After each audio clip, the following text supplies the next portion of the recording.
This video is sponsored by Card Kingdom. You can visit their store by using my referral link in the description below.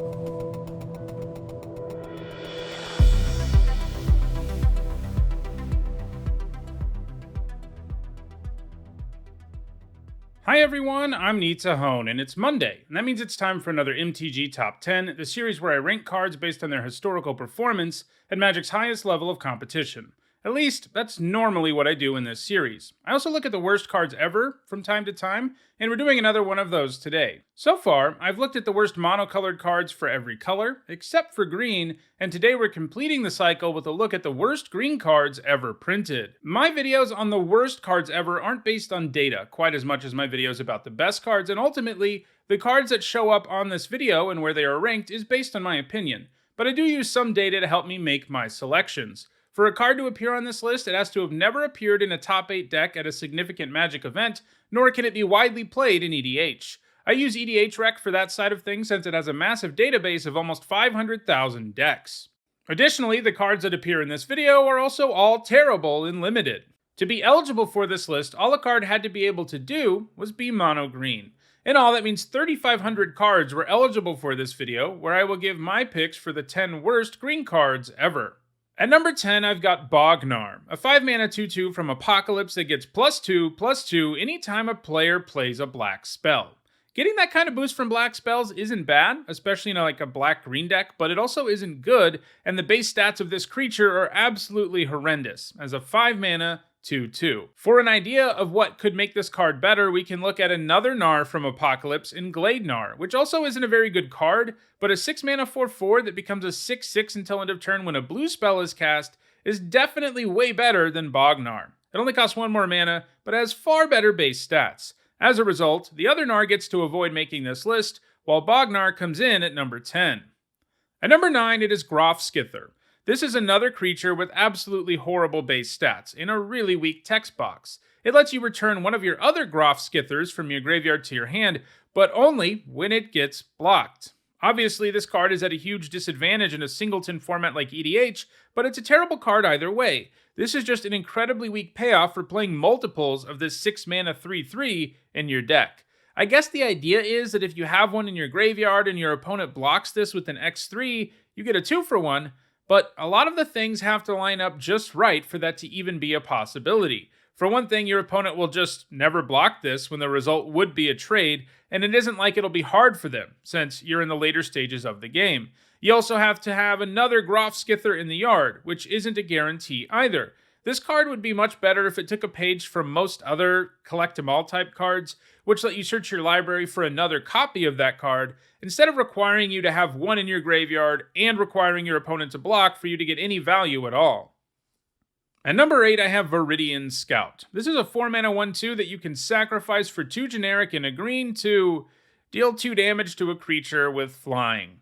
The creature you get here has horrendous stats, and its ability is bad too. For a combined 7 mana, you can take down an X2 flyer. So yeah, there's no real upside to running this card. They really should have just made it so it could destroy any flying creature with its sacrifice effect. It still wouldn't be very good, but it wouldn't be a complete embarrassment either. At number 7, it's Mammoth Harness. For 4 mana, this aura lets you downgrade an opponent's creature, but not by much. It takes away flying, and it makes it so that any creature it blocks or is blocked by gains first strike. That does definitely weaken the creature you put it on, but not enough for this to be worth 4 mana and an entire card.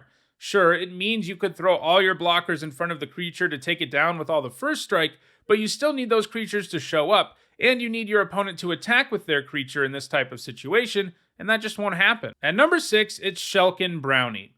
This creature hoses one of the least used effects in the entire game, Bands with Other. And keep in mind, Bands with Other is not the same as the more general banding, which appears on several cards. Instead, Bands with Other only appears on a handful of terrible cards, like the Adventurer's Guildhouse cycle, which gives all of your legendary creatures the ability to band with other legendary creatures. So basically, the Brownie can shut off a mechanic that nobody ever uses because it's just a powered down version of regular banding, and that makes it pretty hard for it to ever be a useful card.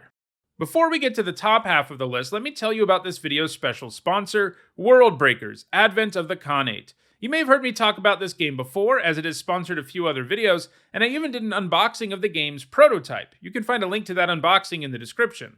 World Breakers is a card game that is set in an alternate 13th century, where a substance called mythium has been discovered. This mysterious substance enhances the strengths of those who possess it, and has altered the timeline that we know. This game isn't a collectible card game. Instead, you simply buy the game and you have access to all the cards. It's a 2-player game that you can play in both constructed and draft formats. When you play the game, you select from one of the 4 World Breakers. Among them are famous historical figures like Cthulhu, the Mongol warrior princess, and Marco Polo, the Venetian trader and traveler. Within the game, you attempt to accumulate power more quickly than your opponent, and you can do this by attacking them with your followers and getting resources out of location cards.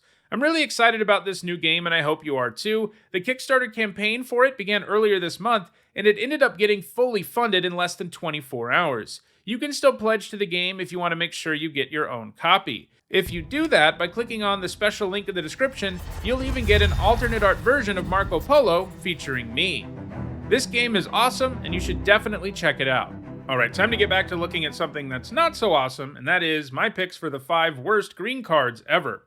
At number 5, I have Deadfall. Like Shulkin Brownie, this hose is far too narrow of an effect to be worth playing. Unlike the Brownie, it doesn't actually add to the board at the same time. For all of these worst videos for each color, I've included a card from this cycle of legend enchantments that turn off a specific kind of land walk, but this is the lowest that one of the cards in this cycle has appeared. This is partly because there are some truly terrible green cards that deserve to be ahead of it, but it's because there are also kind of a decent number of cards with Forest Walk. Don't get me wrong, this is still terrible, and far too narrow about what it hoses. It just isn't quite as bad as the other cards in this cycle. At number 4, it is Root Cage. This is yet another green card that hoses something pretty insignificant, in this case, the Mercenary creature type. Mercenaries were a pretty big feature in Masks block, and their shtick was paying some mana and tapping them to search up other mercenaries, so this only lets them do that once. There's only one problem. The mercenaries are mostly terrible, so there's no need to hose them, and this also hoses a very parasitic thing. There are only 41 mercenaries in the entire game, and almost all of them were printed in Masks block. Also, the fact that they're still able to do something at least once before they get tapped down even means this isn't even a great way to hate on them. You might think that this might have been useful in Masks Limited, but even there, it's such a narrow effect that it just isn't worth it, and that's the format where it probably is at its best. This is the kind of card that could get better in the future, like if Mercenaries ever become an evergreen creature type or something like that, but that isn't super likely. At number 3, it is Taoist Mystic and Tripwire, some more green cards that hose something that just doesn't matter, in this case, Horsemanship. Horsemanship only appears in Portal 3 Kingdoms, which was a standalone Magic set that was set during the 3 Kingdoms period of Chinese history. And because the game was set in the very real world, Horsemanship was basically that format's version of flying. You couldn't have warriors flying around, but you could have them on horseback. Horsemanship creatures can only be blocked by other creatures with Horsemanship. But it's a mechanic that only appeared in that set and only on 32 cards, so the fact that these can hate on it makes them pretty irrelevant. And it isn't a mechanic that we are very likely to see ever again. Taoist Mystic is basically just a Grey Ogre, and Tripwire is just a blank card. The Mystic, if it were on its own, would appear lower on this list since at least it's a creature that adds to the board, but I put it here with Tripwire because they both hate on Horsemanship. At number 2, it is Spring of Eternal Peace. For 5 mana, this gains you a whole 8 life. Cards that just gain life are some of the most terrible cards around, and that's especially true when they are this expensive and sorcery speed. They just don't add to the board in any way, and the effect they do have on the game is very negligible. While there are plenty of green cards out there that don't do anything but gain life, I think this is the worst, just because of how inefficient it is.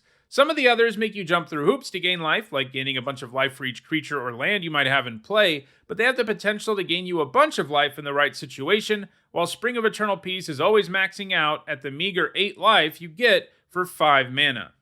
And at number 1, it's Wood Elemental. This is one of the most famous worst cards in Magic history. And you might be thinking, but it's a creature. How can it be worse than all these cards that aren't creatures and don't add to the board? And, well, the answer is that I'd rather have a completely blank card in my deck than run Wood Elemental. It's basically an incredibly inefficient creature with a massive downside. When it enters the battlefield, you have to sacrifice untapped forests to give it any stats. In other words, if you have 5 forests in play, this ends up being a 4-mana 1/1 that made you sacrifice a forest, and it never really gets efficient. If you have 8 mana, you have a 4 mana 4/4 that made you sacrifice 4 untapped forests. And sure, there are incentives for sacrificing lands, but there's so many other cards that can do that in green that aren't incredibly narrow. I mean, if you want to sack a bunch of lands, just use something like Sylvan Safekeeper or Spitting Spider, which actually do some other stuff. It is pretty baffling that of all the cards on this list, Wood Elemental is the most widely played in EDH, but I think most people running it are just doing it because it's funny, not because it's good. Well, those are my picks for the 10 worst green cards ever printed. If you want to own any of the cards that appeared in this video, check out the description, where you'll find a direct Card Kingdom link for each of them. If you want to make sure you catch future videos, don't forget to subscribe and turn on notifications. If you want to see past MTG Top 10s, including several more on the worst cards ever, you should see the playlist on your screen shortly. And lastly, if you want to go the extra mile in supporting the channel, you can on Patreon. Thanks for watching.